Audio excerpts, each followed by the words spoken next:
कुछ देर पहले हम ग्रुप में एक वीडियो रिकॉर्डिंग डाले थे केमिस्ट्री का, सॉरी फिजिक्स का। आप लोग उनको देखे थे? ओके। देखिए, अब जो अंतिम समय बच गया है, ठीक है, 4-5 दिन, इसमें मैं युद्ध स्तर पर, आवाज नहीं जा रही हमारी? आवाज जा रही है? ओके। युद्ध स्तर पर आप लोगों को बीपीएससी पूर्वावलोकन, जो घटना चक्र प्रकाशन की किताब है, जिसमें आपको 1992 से 2023 तक जो बीपीएससी की एग्जाम हुई है, साथ ही साथ जो पिछला टीआरई हुआ है, उनके भी क्वेश्चन को उसमें इंक्लूड किया गया है। तो बहुत ही अच्छे अच्छे क्वेश्चन है, और पिछले एग्जाम सब में भी घटना चक्र से काफ़ी क्वेश्चन आए थे। तो इस अंतिम 5 दिनों में हम उसी को पूरा करवाएंगे। चाहे अभी जैसे मैं आपको बायोलॉजी का करवा रहा हूँ, ठीक है, फिर मॉर्निंग में जो है आपको करवा दूंगा भौतिक का, जो बचा हुआ हिस्सा रहेगा बायोलॉजी का। मतलब जैसे भी हो, आपको रिकॉर्डिंग के रूप में जो है ये पूरा बुक 5 दिन के अंदर मैं करवा देता हूँ, जो एग्ज़ाम के लिए की दृष्टि से रामबाण साबित होगी। तो हम शुरू करें। ओके। चलिए, अभी बायोलॉजी से हम लोग क्वेश्चन देखते हैं। थोड़ा फास्ट करेंगे तब संभव हो पाएगा, कम से कम सुना हुआ रहेगा तो एग्जाम में काम चल जाएगा। The origin of species, the origin of species नामक पुस्तक किसने लिखी है? दी ओरिजिन ऑफ स्पीसीज नामक पुस्तक किसने लिखी है? ऑप्शन में है लिनियस, लेमार्क, मेंडल, डार्विन। इनमें कोई नहीं, एक से अधिक। इनका सही उत्तर जो है डार्विन हो जाएगा ना। डार्विन ने जो है द ओरिजिन ऑफ स्पीसीज, प्राणियों की उत्पत्ति नामक किताब जो है लिखने का काम किया है। डार्विन को विकासवाद का जनक भी कहा जाता है। डार्विन ने ही प्राकृतिक वरण या नेचुरल सिलेक्शन का थ्योरी दिया था। ठीक है, 4-5 क्वेश्चन हो गया। क्या सब हो गया कि विकासवाद का जनक किसे माना जाता है? डार्विन को। प्राकृतिक वरण या नेचुरल सिलेक्शन का थ्योरी किसने दिया? डार्विन ने दिया। योग्यतम की उत्तरजीविता का सिद्धांत किसने दिया? चार्ल्स डार्विन ने दिया। ओरिजिन ऑफ स्पीसीज नामक पुस्तक किसने लिखी? तो चार्ल्स डार्विन ने लिखी। ठीक है। अच्छा, मानव के लैंगरहैंस द्वीपिका से इंसुलिन हार्मोन का स्राव होता है। ये इंसुलिन हार्मोन किसके मेटाबॉलिज्म को, चयापचय को कंट्रोल करता है? ऑप्शन में है वसा, कार्बोहाइड्रेट, प्रोटीन, न्यूक्लिक अम्ल। इनमें से कोई नहीं, एक से ज्यादा। वसा का नियंत्रण करता है। रे पागल, इंसुलिन हार्मोन जो है कार्बोहाइड्रेट को कंट्रोल करने का काम करता है। तब ना, जिसको मधुमेह हो जाता है तो कार्बोहाइड्रेट जिसमें ज़्यादा होता है, जैसे कि चावल, चीनी, मिठाई, ये सब खाने का सलाह नहीं दिया जाता है। तो इंसुलिन हार्मोन जो है किसके उपापचय में मदद करता है? तो कार्बोहाइड्रेट के उपापचय में मदद करता है। इंसुलिन जो है वह एक प्रोटीन भी है। इंसुलिन क्या है? एक प्रोटीन भी है। ठीक है। इंसुलिन इज ए प्रोटीन, ठीक है, और यह जो है कार्बोहाइड्रेट के चयापचय का नियंत्रण करता है। इसके असंतुलन से मधुमेह की बीमारी होती है, डायबिटीज का रोग होता है, ठीक है, और यह हार्मोन आपको अग्नाशय के लैंगरहैंस द्वीपिका से स्रावित होता है। अगला क्वेश्चन है, निम्नलिखित में कौन एंटीबायोटिक है? एंटीबायोटिक है, प्रतिजैविक है। पहला ऑप्शन है पेनिसिलिन, दूसरा ऑप्शन है एस्पिरिन, तीसरा है पैरासीटामोल। क्या होगा आंसर? ये तो एकदम आसान क्वेश्चन है, पैरासीटामोल प्रतिजैविक हो जाएगा आपका आंसर, पेनिसिलिन न हो जाएगा क्या आप लोग? पेनिसिलिन जो है वह प्रतिजैविक है, एंटीबायोटिक है, पहला प्रतिजैविक है जिसका खोज जो है आपको अलेक्जेंडर फ्लेमिंग ने किया था। अगला है, निम्नलिखित में कौन सा मुख्यतः कार्बोहाइड्रेट है? निम्नलिखित में कौन सा मुख्यतः कार्बोहाइड्रेट है? गेहूं, जौ, चावल, मक्का, ठीक है, इनमें कार्बोहाइड्रेट ही मेन रूप से किसमें पाया जाता है? चावल में। किसमें? चावल में। अच्छा, भूमि का आंत किसे कहा जाता है? भूमि का आंत किसको कहा जाता है? उसी को कहा जाता है जिसे किसानों का मित्र कहा जाता है, यानी केंचुआ को भूमि का आंत या किसानों का मित्र कहा जाता है। इनसे वर्मी कंपोस्ट जो है तैयार होता है, ठीक है।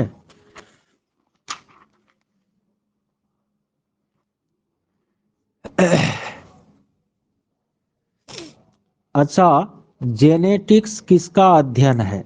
पहला ऑप्शन है मेंडल के नियम का अध्ययन है, दूसरा है जैव विकास का अध्ययन है, तीसरा है डीएनए संरचना का अध्ययन है, चौथा है आनुवांशिकता और विचरण का अध्ययन है।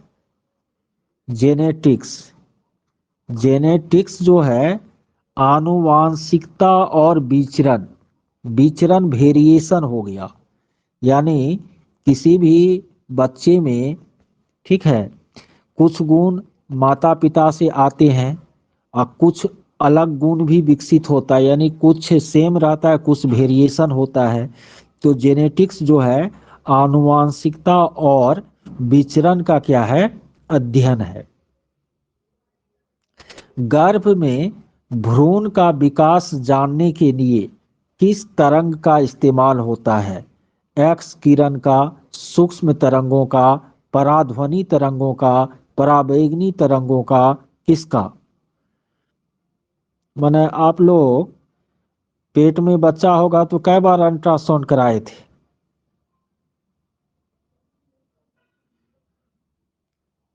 अल्ट्रासाउंड, अल्ट्रासाउंड, अल्ट्रासाउंड क्या है? पराध्वनि। कैसे आप लोग आंसर दे रहे हैं एक्सरे का? पेट में भ्रूण को देखने के लिए, समझने के लिए एक्सरे होता है पेट का कि अल्ट्रासाउंड होता है?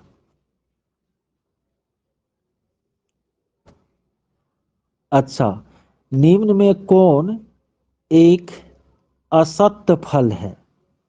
सत्य फल नहीं है, असत्य फल है।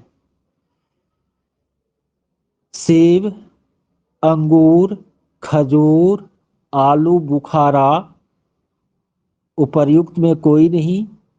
देखिए, सेब, काजू, नाशपाती, ये तीनों असत्य फल होता है। सेब, काजू, नाशपाती, ये सब असत्य फल होता है, सत्य फल नहीं होता है।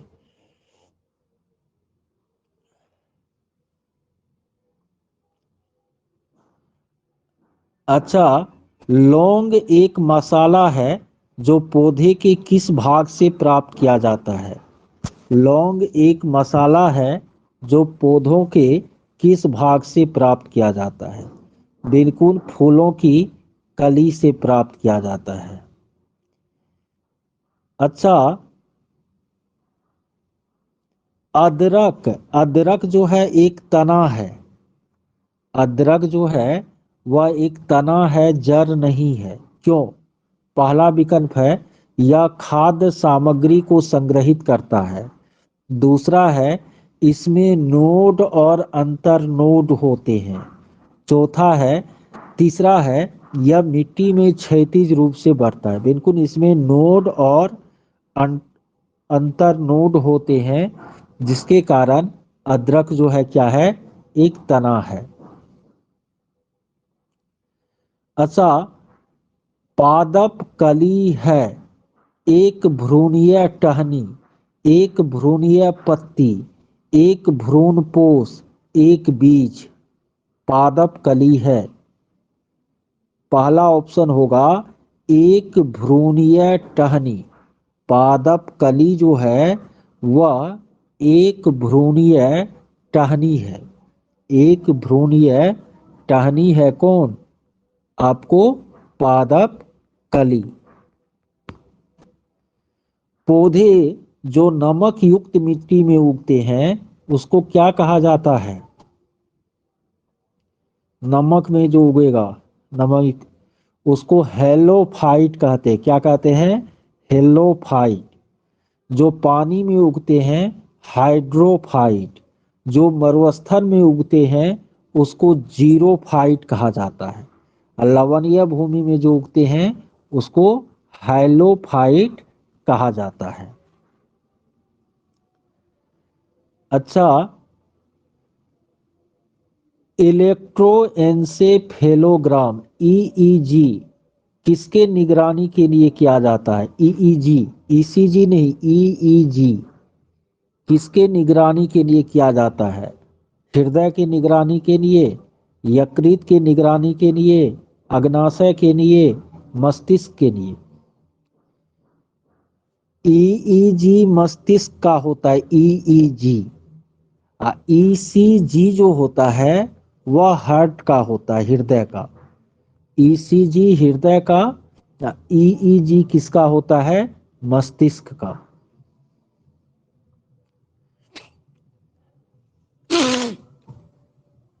मांसपेशियों के दर्द में के उपचार के लिए, मांसपेशियों के दर्द के उपचार के लिए आपको उपयोग किए जाने वाला विकिरण कौन सा है? Infrared, microwave, UV, X ray? अवरक्त किरण या इंफ्रारेड, मांसपेशी में यदि दर्द हो जाए, मांसपेशियों में होने वाले दर्द के उपचार के लिए उपयोगी विकिरण कौन है? इंफ्रारेड है, अवरक्त किरण है।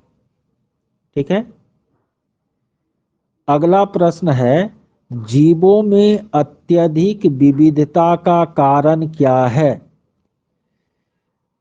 जीवों में अत्यधिक विविधता का कारण क्या है? पहला ऑप्शन है अनुकूलन, सहभागिता, उत्परिवर्तन, बहुगुण सूत्रता। उत्परिवर्तन सही उत्तर होगा। अत्यधिक विविधता का कारण उत्परिवर्तन है।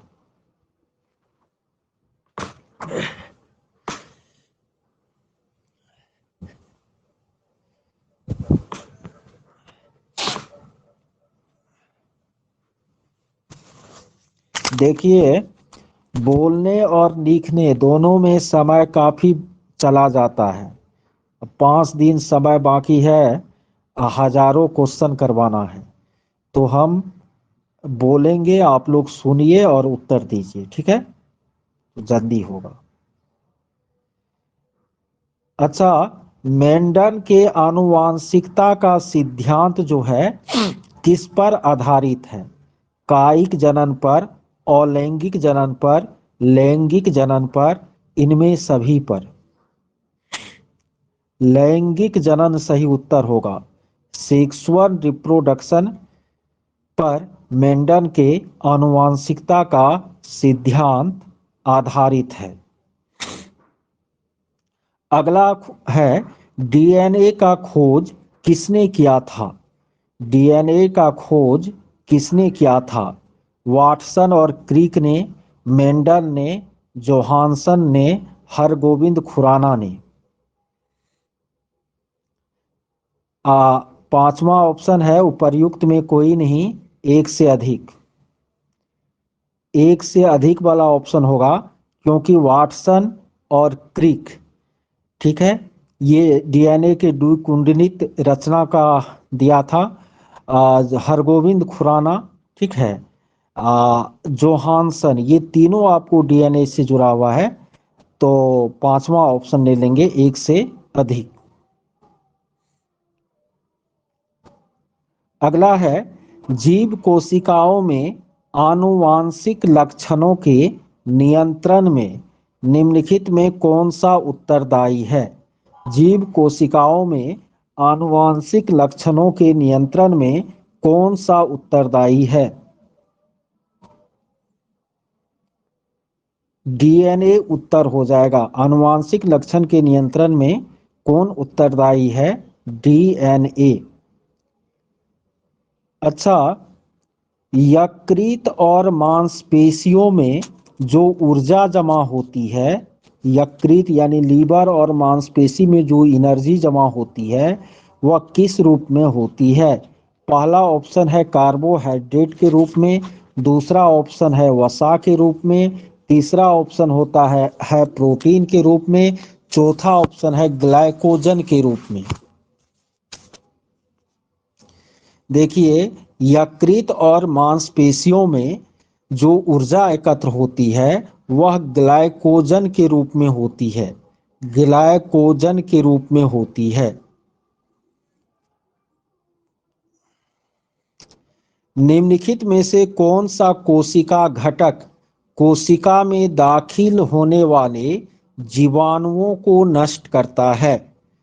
क्वेश्चन सुनिए, निम्नलिखित में कौन सा कोशिका घटक कोशिका में दाखिल होने वाले जीवाणुओं को नष्ट करता है?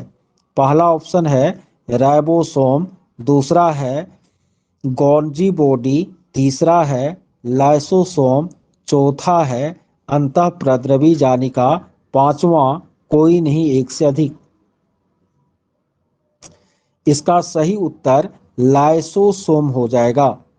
लाइसोसोम जो है कोशिका में दाखिल होने वाले जीवाणुओं को मारता है न। लाइसोसोम को कोशिका का के आत्महत्या की थैली भी कहा जाता है न। और राइबोसोम तो प्रोटीन का संश्लेषण करता है। अंतःप्रद्रवी जालिका कोशिका के अंदर पदार्थों का परिवहन करती है। अगला प्रश्न है कि इनमें कौन सी ग्रंथि को मानव शरीर का तीसरा आंख कहा जाता है? इनमें किस ग्रंथि को मानव शरीर का तीसरा आंख कहा जाता है? ऑप्शन है पीनियल, पहर्षिका नहर्षिका यौल, पीनियल ग्रंथि, पिट्यूटरी ग्रंथि, मेमरी ग्रंथि, अश्रु ग्रंथि। बिल्कुल पीनियल ग्रंथि, जो मस्तिष्क के निकट होती है, केंद्र में, और शरीर की जैविक घड़ी के नियंत्रण में यह आपको मेलाटोनिन नामक हार्मोन स्रावित करती है, और यह मानव शरीर की सबसे छोटी ग्रंथि है। अब देखिए कितना क्वेश्चन अभी हम बोल दिए। यदि आपको पूछे मानव शरीर की सबसे छोटी अंतःस्रावी ग्रंथि कौन है, तो आप कहिएगा पीनियन ग्रंथि। पीनियन ग्रंथि कहाँ होता है? मानव मस्तिष्क के केंद्र में होता है। पीनियन ग्रंथि किस हार्मोन का स्राव करता है? पीनियन ग्रंथि मेलाटोनिन, मेलाटोनिन हार्मोन का स्राव करता है। किस ग्रंथि को मानव शरीर की तीसरी आंख भी कहा जाता है? पीनियन ग्रंथि को मानव शरीर की तीसरी आंख भी कहा जाता है। एक गो पिट्यूटरी ग्लैंड होता है जिसको मास्टर ग्रंथि भी कहते हैं, इनसे वृद्धि हार्मोन का स्राव होता है। कंकाल के वे हिस्से जो हड्डी की तरह सख्त नहीं होते उसको क्या कहा जाता है? वर्टिब्रे कॉर्पस कार्टिलेज उपर्युक्त में एक से अधिक उपर्युक्त में से कोई नहीं। जो हड्डी की तरह सख्त नहीं होता उसको कार्टिलेज या उपास्थि कहते हैं। कार्टिलेज या उपास्थि, नाक, कान, कंठ, श्वास नली, इस सब में कार्टिलेज रहता है। ठीक है।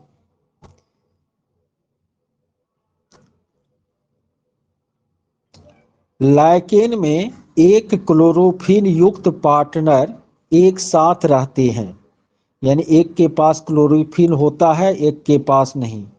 तो पहला ऑप्शन है शैवाल और कवक, कवक और बैक्टीरिया, शैवाल और वायरस, एक से अधिक, इनमें कोई नहीं। लाइकेन में शैवाल और कवक। ठीक है। इन दोनों के बीच सहजीवी संबंध होता है। अच्छा, मादा एनीफिलीज को मादा क्यूलेक्स से अलग किया जा सकता है। ये आपको बीपीएससी टीआरई में पूछा और पीआरई में भी पूछा है न।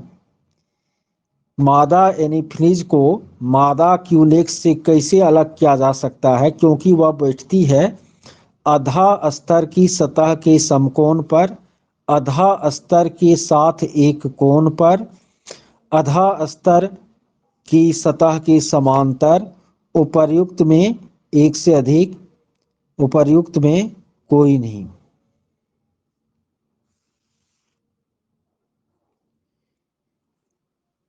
देखिए, एनीफिलीज जो होता है उसका शरीर अधा स्तर के एक कोण पर टिका हुआ होता है न। तो इससे हम उसको क्यूलेक्स से अलग कर सकते हैं। अगला है शरीर की प्रतिरोधक क्षमता से जुड़ा सबसे महत्वपूर्ण कोशिका का प्रकार है आरबीसी, प्लेटलेट, लिम्फोसाइट, इनमें एक से अधिक, इनमें कोई नहीं।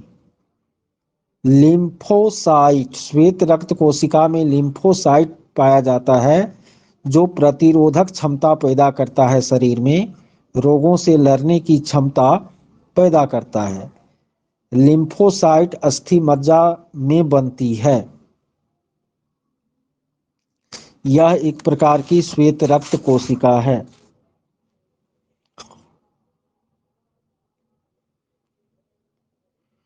अच्छा, ल्यूकेमिया कई प्रकार के कैंसर का एक नाम है। ल्यूकेमिया कई प्रकार के कैंसर का एक नाम है जो अस्थि मज्जा में उत्पन्न होता है और बहुत संख्या में असमान रक्त कणिकाओं का बनना शुरू करता है, यानी यह एक रक्त कैंसर है। तो कौन सा रक्त कणिका बहुत ज़्यादा बनने लगता है ल्यूकेमिया में? श्वेत रक्त कोशिका या लिम्फोसाइट जो है, श्वेत रक्त कोशिका WBC, वो बहुत ज़्यादा बढ़ जाती है ल्यूकेमिया में। ठीक है।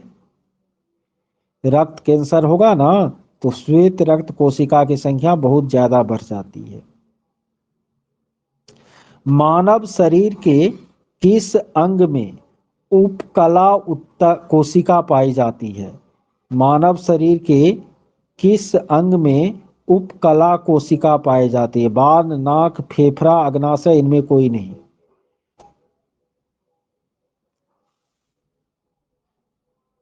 देखिए, फेफड़ा और अग्नाशय, फेफड़ा, अग्नाशय, नाक, न, इन सब में आपको उपकला कोशिका पाया जाता है, तो एक से अधिक हो जाएगा।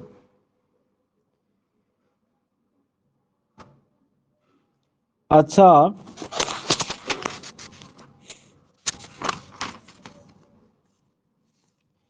टाइफाइड और हैजा शरीर के किस अंग को प्रभावित करती है?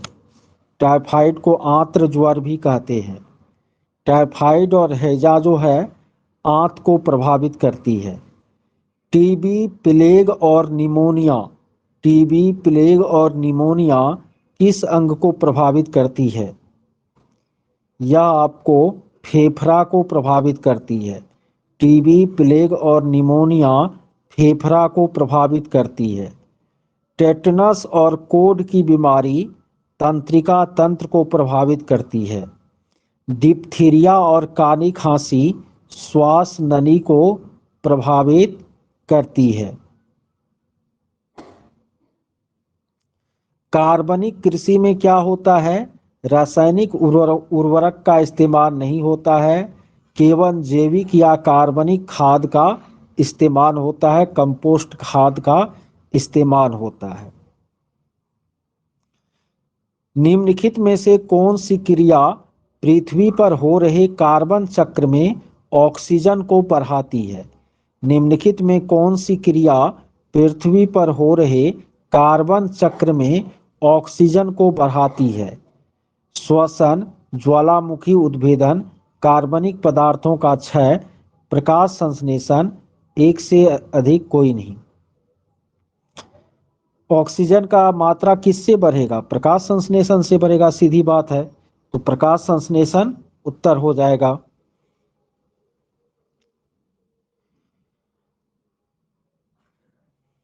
एस्पाइरोगायरा शैवाल किस कलर का होता है? एस्पाइरोगायरा शैवाल किस कलर का होता है, किस रंग का होता है? एस्पाइरोगायरा शैवाल जो है वह हरे रंग का होता है। एस्पाइरोगायरा शैवाल जो है हरे रंग का होता है। निम्नलिखित में कौन शैवाल है? Diatom, Rhizopus, Funaria, amoeba. कौन शैवाल है इसमें? डायटम जो है एक कोशिकीय शैवाल है। निम्नलिखित में से कौन सा प्राणी जगत का सबसे बड़ा संघ है?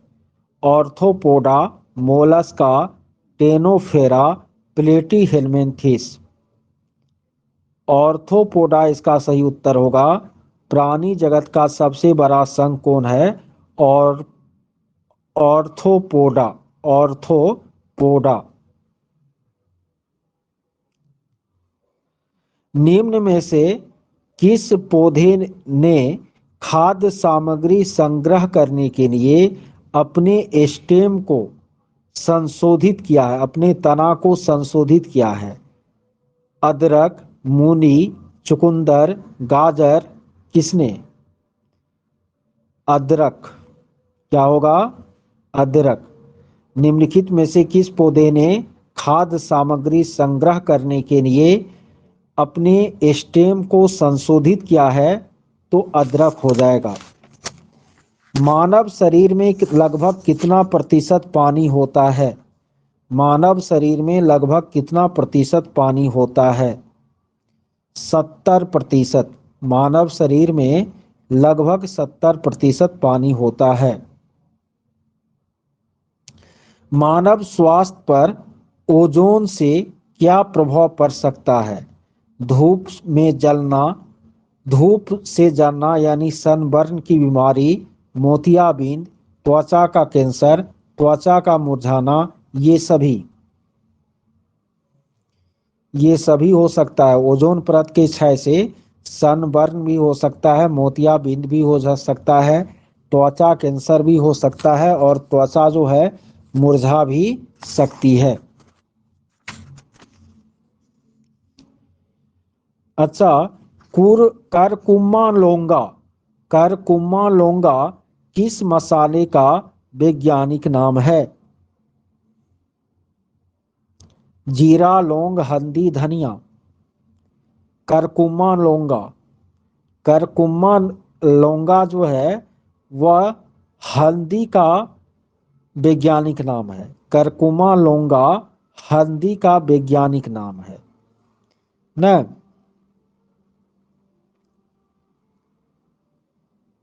क्यूमिनम सैमिनम लौंग का वैज्ञानिक नाम है। क्यूमिनम सैमिनम लौंग का वैज्ञानिक नाम है।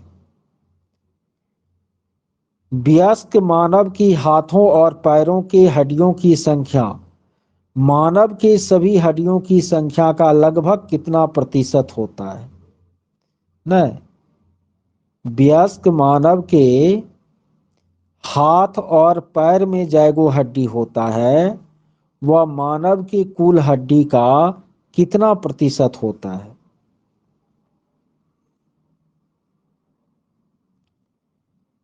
देखिए, मानव का टोटल हड्डी काय को होता है? 206। वयस्क मनुष्य का टोटल हड्डी कितना है? 206। उसमें हाथ में पाया जाता है 27। हाथ में कितना हड्डी? 27। अब पैर में कितना हड्डी? 26। हाथ में 27, पैर में 26। तो हाथ और पैरों की हड्डियां, ठीक है, दोनों मिला करके आपको एक हाथ में 27 गो होता है। तो दोनों हाथ में 27 दूनी 54, एक पैर में 26, तो दोनों पैर में 26 दूनी 52। तो 54 52 कितना हो गया? 106। और टोटल हड्डी कितना है? 206। तो 206 का वो कितना प्रतिशत हुआ? 50%। यानी दो पैर और दो हाथ मिला करके जितना हड्डी है वह शरीर के कुल हड्डी का लगभग कितना प्रतिशत होता है? 50%। क्योंकि दोनों हाथ में प्रत्येक में 27 27 है, दोनों पैर में 26 26। तो 54 और 52, 106 हड्डी हुआ, टोटल हड्डी 206 होता है, तो उसका 50% हो जाएगा। पेलाग्रा की बीमारी किस विटामिन की कमी के कारण होता है? विटामिन B3 या नियासिन की कमी के कारण पेलाग्रा की बीमारी होती है। विटामिन B3 या नियासिन के कमी के कारण पेलाग्रा की बीमारी होती है। किस विटामिन का वैज्ञानिक नाम कोबालामीन है? साइनोकोबालामीन किसका वैज्ञानिक नाम है? विटामिन B12 का वैज्ञानिक नाम कोबालामीन है ना। वह विटामिन जो रक्त के थक्के को जमाने में मदद करता है। विटामिन के। कौन सा विटामिन प्रति स्कंदक विषों के प्रति विष प्रतिकारक के रूप में प्रयोग किया जाता है? यानी कहने का मतलब वही हुआ, प्रति स्कंदक विष यानी वह विष जो रक्त को नहीं जमने देता, उसके प्रतिकारक के रूप में, उसके विरोधी के रूप में कौन सा विटामिन काम करता है? तो कौन हो जाएगा? विटामिन के ही हो जाएगा, केवल भाषा को बदल दिया है। किस विटामिन को अर्गोकेंसीफेरॉल कहते हैं? Vitamin D2। विटामिन डी होता है ना, उसमें भी D2 D3 सब खोजा गया है। तो विटामिन B2 नहीं, D2। विटामिन D2 ना को अर्गोकेंसीफेरॉल कहते हैं। अर्गोकेंसीफेरॉल कहते हैं। मानव शरीर में विटामिन ए का भंडारण कहाँ पर होता है? मानव शरीर में विटामिन ए का भंडारण यकृत या लीवर में होता है। मानव शरीर में विटामिन ए का भंडारण यकृत या लीवर में होता है। इसको हम रेटिनॉल भी कहते हैं, विटामिन ए को ना। रेटिनॉल की कमी से कौन रोग होता है? जीरोप्थेलमिया ना। साइनोकोबालेमिन की कमी से रक्ताल्पता का रोग होता है। अर्गोकेंसीफेरॉन विटामिन D2 की कमी से रिकेटस का रोग होता है। जिस विटामिन में कोबाल्ट होता है उसका नाम क्या है? जिस विटामिन में कोबाल्ट होता है उसका नाम क्या है? तो B12। जिस विटामिन में कोबाल्ट होता है उसका नाम B12 है। जिस विटामिन में कोबाल्ट होता है उसका नाम B12 है, तब ना उसका नाम जो है साइनोकोबालामीन भी है। एक स्वस्थ व्यक्ति के शरीर में कितना रक्त होता है? 5 से 6 लीटर, जो शरीर के संपूर्ण भार का लगभग 1/13वां भाग होता है। एक वयस्क मनुष्य के शरीर में 5 से 6 लीटर के बीच जो है ब्लड होती है, जो संपूर्ण शरीर के भार का 1/13वां भाग होता है। एरिथ्रोमाइसिन, पेनिसिलिन, ठीक है, आपको प्रतिजैविक का उदाहरण है। अच्छा, love hormone, love LOVE, love hormone किसको कहा जाता है? लव हार्मोन, लव हार्मोन जो है ऑक्सीटोसिन को कहा जाता है। लव हार्मोन ऑक्सीटोसिन को कहा जाता है। यह हार्मोन नर और मादा के आकर्षण में भूमिका निभाता है। लव हार्मोन किसको कहा जाता है? ऑक्सीटोसिन को कहा जाता है। हेपेटाइटिस बी के विषाणु का उद्भवन काल कब से कब तक है? यानी किसी व्यक्ति के शरीर में हेपेटाइटिस बी का विषाणु चले जाएगा तो वह डेवलप कितने से कितने दिन में होता है? 30 से 180 दिन में। 30 से 180 दिन में। जब निश्वसन हम करते हैं यानी सांस छोड़ते हैं, तब डायफ्राम का आकार कैसा हो जाता है? समतल के आकार का, गुंबद के आकार का, अभिलंबीय, तिर्यक। जब हम सांस छोड़ते हैं तो डायफ्राम का जो आकार है वह गुंबद के आकार का हो जाता है। जब हम सांस छोड़ते हैं तो डायफ्राम का आकार जो है गुंबद के आकार का हो जाता है। निम्नलिखित में कौन सी गैस वातावरण प्रदूषक माना जाता है? Oxygen, ozone, sulphur dioxide, nitrogen. Sulphur dioxide हो जाएगा। ऑक्सीजन से प्रदूषण थोड़ी होता है। ओजोन गैस से प्रदूषण नहीं होता। ओजोन गैस तो पराबैंगनी किरण को रोकता है। नाइट्रोजन गैस भी उपयोगी है। इन सब से प्रदूषण नहीं होता। सल्फर डाइऑक्साइड से प्रदूषण होता है। निम्नलिखित में किसका प्रयोग आपको मच्छरों के जैविक नियंत्रण के लिए किया जाता है? ध्यान दीजिए, निम्नलिखित में किसका प्रयोग मच्छर के जैविक नियंत्रण के लिए किया जाता है?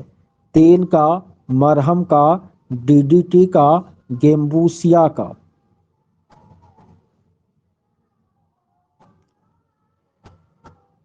गेम्बूसिया हो जाएगा उसका उत्तर। गेम्बूसिया, गेम्बूसिया एक मछली का नाम है।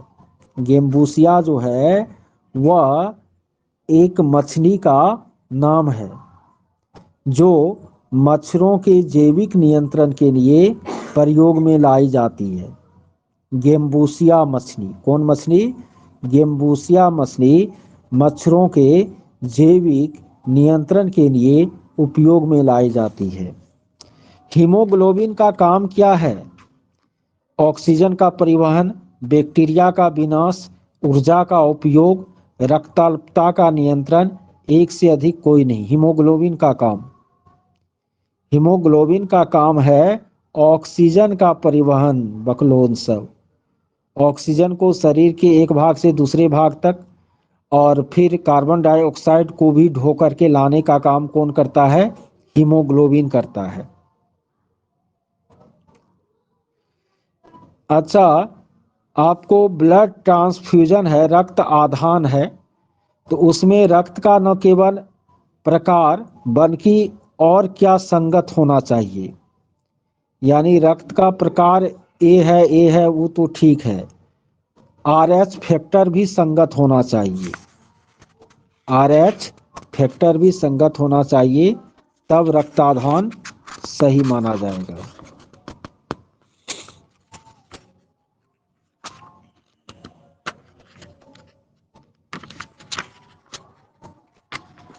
आप लोग थके नहीं ना हैं?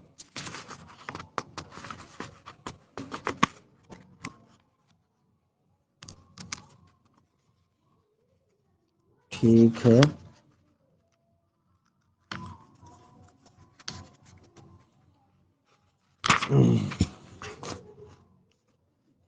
अच्छा, रक्त दाब को किसमें मापा जाता है?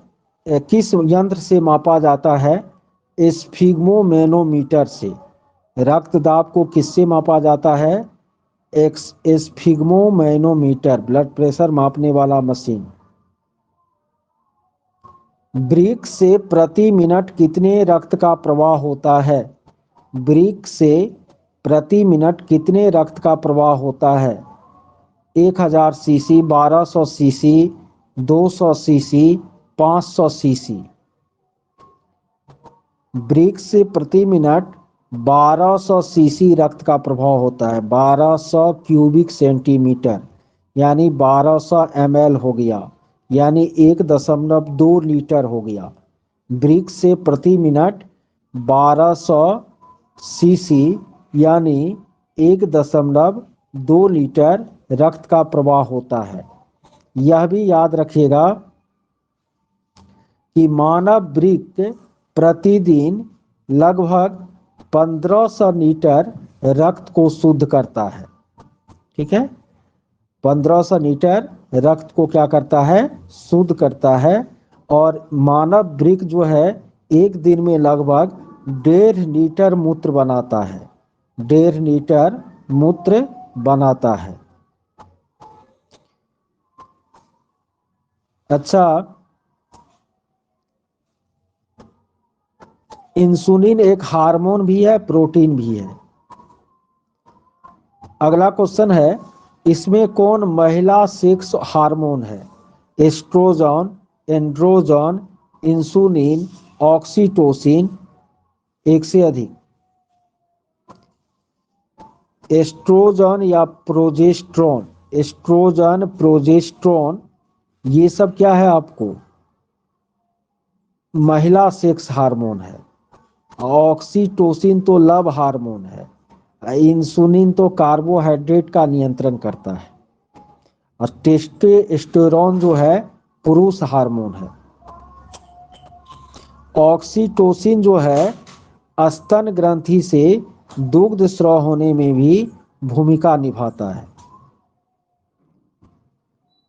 निम्नलिखित में किस हार्मोन में आयोडीन मिली होती है? Testosterone, adrenaline, thyroxine, insulin. Iodine किस में रहेगा? थायरोक्सिन में रहेगा। पीयूष ग्रंथि जो शरीर की मास्टर ग्रंथि है, यह कहाँ पर स्थित होती है? यह आपको मस्तिष्क में स्थित होती है।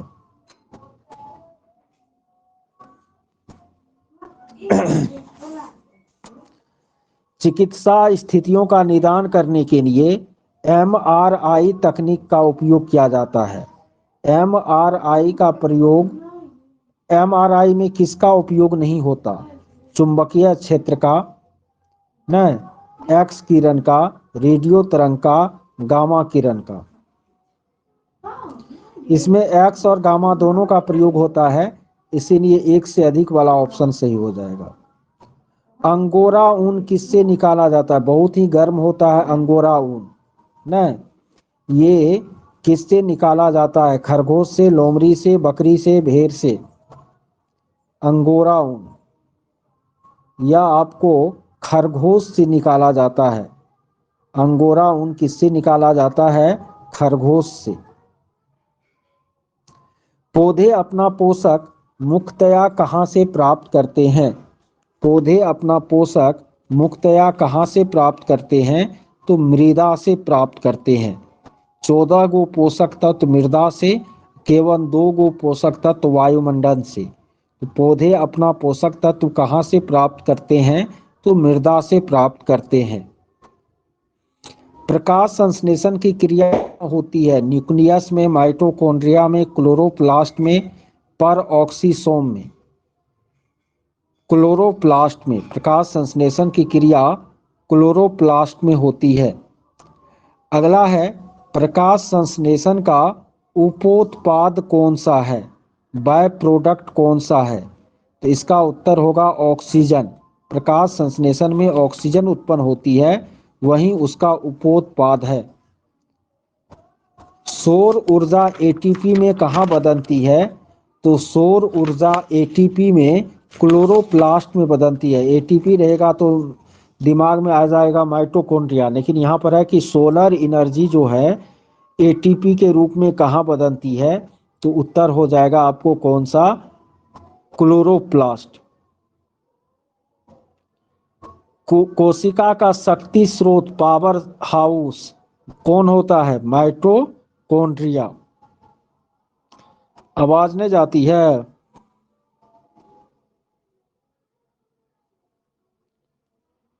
अच्छा, आती है। अच्छा, भ्रूण किसमें मिलता है? फूल में, पर्ण में, बीज में, कली में? भ्रूण किसमें मिलता है? फूल में, पर्ण में, बीज में, कली में? भ्रूण जो है वह आपको बीज में मिलता है। किसमें मिलता है? बीज में। एंटीबायोटिक सबका नाम आप लोगों को याद रखना पड़ेगा, बहुत बार एग्जाम में ये पूछा है। कर मैं लिख करके ग्रुप में दे दूंगा वीवीआई के रूप में कि कौन एंटीबायोटिक है, कौन एंटीपायरेटिक है। ठीक है, इसको लिख करके मैं दे दूंगा। ये बहुत पूछता है बीपीएससी में। ठीक है। अच्छा, एफ्लाटॉक्सिन खाद्य विषाक्तन द्वारा शरीर का कौन सा अंग प्रभावित होता है? एफ्लाटॉक्सिन से यकृत प्रभावित होता है। कौन? यकृत। टाइफाइड और कॉलेरा जो है संक्रामक रोग है, वायुजन्य रोग है, जलजन्य रोग है? उपर्युक्त में कोई नहीं। संक्रामक तो है ही, साथ ही साथ यह पानी से उत्पन्न होता है। लिम्फोसाइट का निर्माण शरीर के किस अंग में होता है? लिम्फोसाइट का निर्माण जो है प्लीहा में भी होता है, बोन मेरो में भी होता है। तो एक से अधिक वाला ऑप्शन हो जाएगा सही।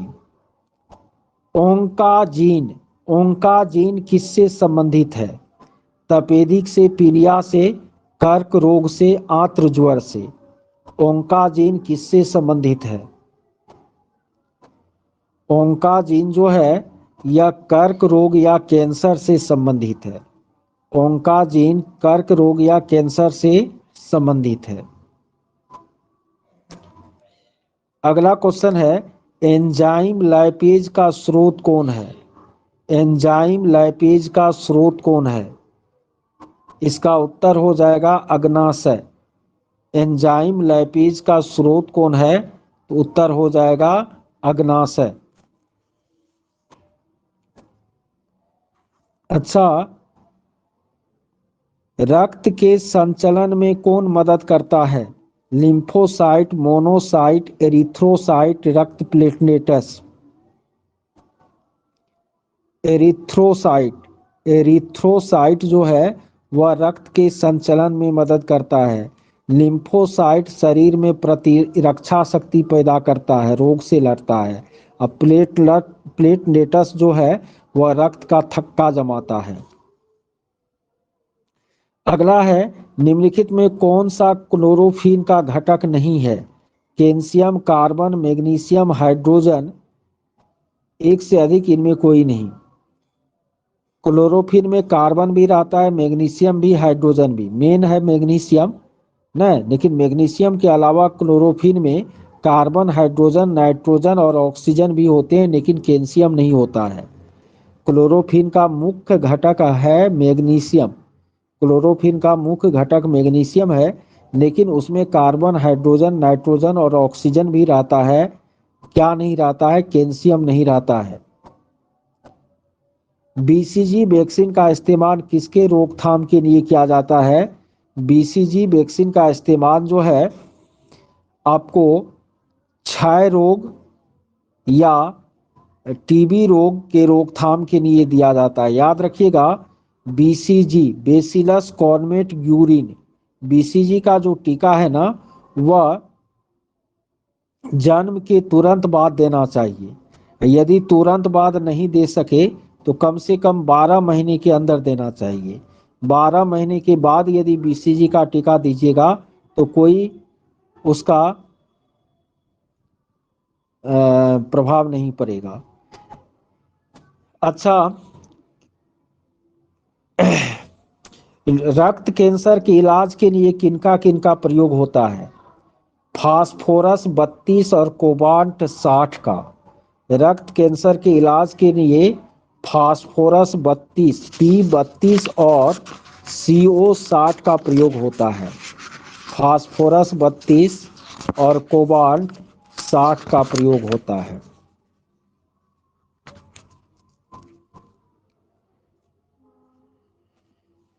चलिए अभी अब इतना रहने दीजिए। कल जो है दिन में 3-4 सेशन लेंगे, ठीक है? और माने जैसे होगा बुधवार तक एक बार ये सब करवा देंगे ना, एग्जाम में ये काफ़ी फायदा कर जाएगा। इधर तो इतना पढ़ भी किए हैं, ये भी करवा देंगे तो एग्जाम में ज़्यादा फायदा हो जाएगा।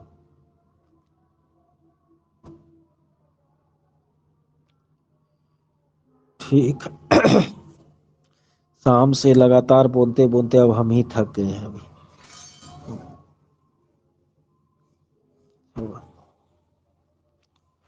बिल्कुल हिंदी भी कर देंगे।